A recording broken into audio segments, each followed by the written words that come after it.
Hello my friends, welcome back to my channel. My name's Tori if you're new. I'm very happy that you're here. We are doing my August reading journal monthly setup, and I'm not gonna lie, I'm very excited about this spread. I'm very happy with how it came out, and I kind of just threw it together. So this theme is like scrapbook cactus flowers. Yeah, that's what I'm gonna go with. I'm sticking to it. I'm really obsessed with the colors. I really liked all the cute little cactuses. Like, I just wanted it to look kind of planty, but I feel like I do plants in pretty much every spread in some form or another. So I wanted to do like cactuses, and I didn't think I would love them as much as I do, but honestly, drawing the little prickles on the cacti was the most fun I've had in a really long time. We went with a small calendar this month, so in terms of aesthetic and cuteness, A+, but in terms of usability, F-. Really don't like it.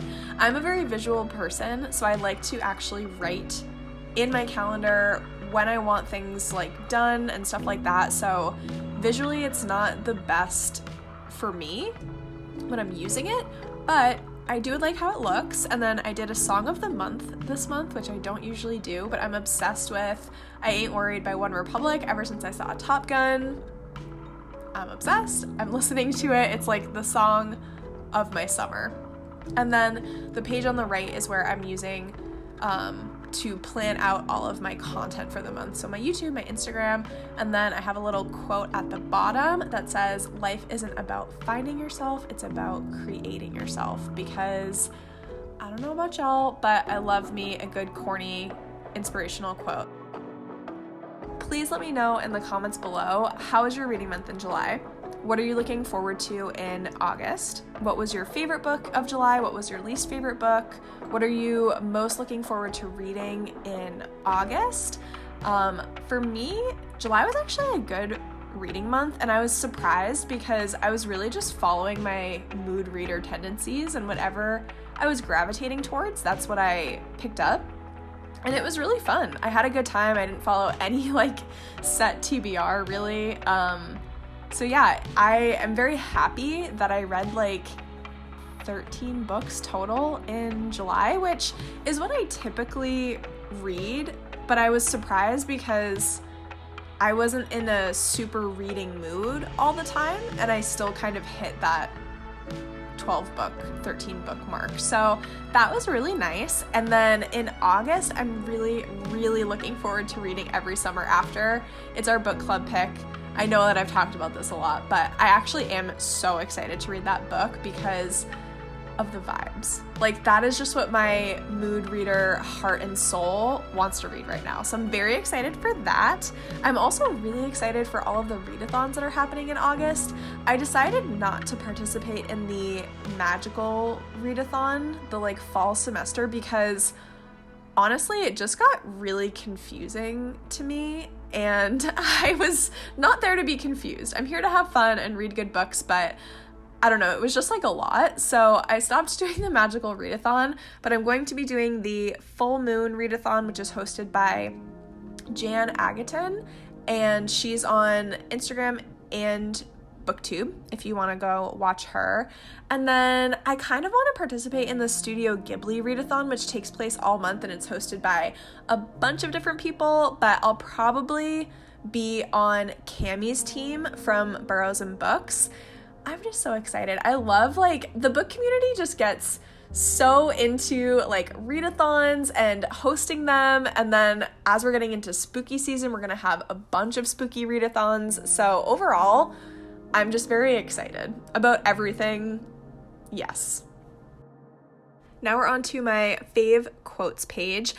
I really wanted to do a very different style this month than anything that I've done in the past. So obviously this is all hand-drawn, and I tried to make it look very scrapbooky. So you'll notice I did it on other pages as well, but on this page, around the little outline that I drew around the entire page, I drew in little pieces of tape that I color in to look like it's taped in. And then around the letters, I outline them, and then I also outline the cactuses as well, because it kind of makes it look like it's a sticker that you like stuck in, but you draw it. And I just thought it was really fun. I love how the mood of this spread is just really like fun and bright. It still feels very summery to me. In August, I'm still in my summer vibes. Like, obviously summer's kind of coming to an end this month, but we have to do it justice.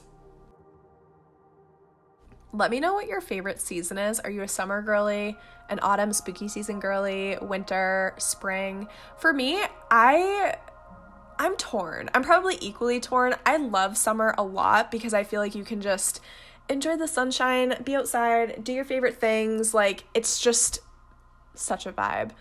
But spooky season has really grown on me, I think, in the past couple years. It's just so cozy. You know, like, September comes around and you're like, give me all the sweaters, give me all the cardigans. I'm just going to listen to Taylor Swift and read all the spooky books and dark academia books. It's such a vibe. I love it. So those are probably my two favorites. I'm really not a fan of winter. I think growing up in New England kind of scarred me because I used to get really bad seasonal depression when the daylight in a day would be like 6 hours and it would start getting dark for the night at like 4 o'clock in the afternoon or 3:30. I think I'm a little bit scarred from that. So I'm a summer and a spooky season girly. On the left is my to be read page.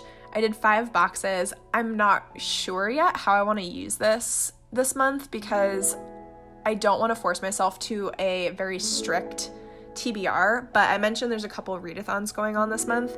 I might use those boxes for like readathon TBRs, but it's questionable because I do have a whole readathon section in my journal that I usually do stuff like that. So we shall see. I'll keep you updated probably on Instagram with how I end up using that page.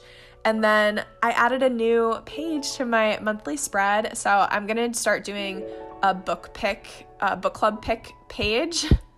That was a tongue twister for no reason. So I'm doing the spread for every summer after. I just have to print out the cover of the book, and then this is where I will kind of take notes while I'm reading it so that for our live shows I have my notes, and then I'm going to annotate the book as well, but I just think it will be really, really cute. We're on to the last 2 spreads. So I always do my favorite book spread as my absolute last page in my monthly spreads.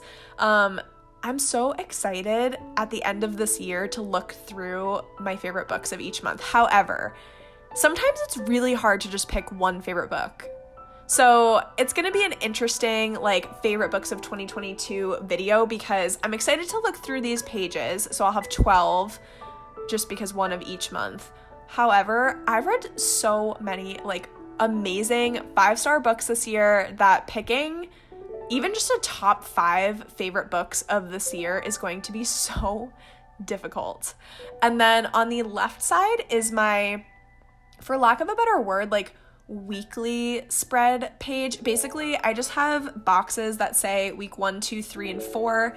And what I like to do is write the book titles of the books that I want to read for each week. And when I do this, I feel like it just gives me super reading powers because it feels so good to like make this list of books that I want to read in the week and then finish them and cross them off the list.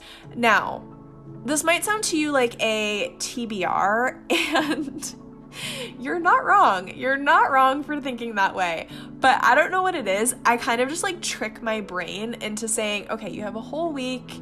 What books are you currently reading and what books do you want to finish this week? Like that's what I am writing really. It's not the books that I technically want to read, but the books that I really want to finish in that week. And then it's like a challenge for myself. Okay, I wrote it. I have to finish that book this week because if I roll it into the following week, it really makes me mad. So that's probably a TBR. That's probably like one way to do a TBR spread. I don't know, but it works for me and I don't call it a TBR and I'm living my best life. And this is my final flip through. I hope that you enjoyed this video. If you did, please give it a big thumbs up, subscribe to see more, and I'll see you in my next one. Bye!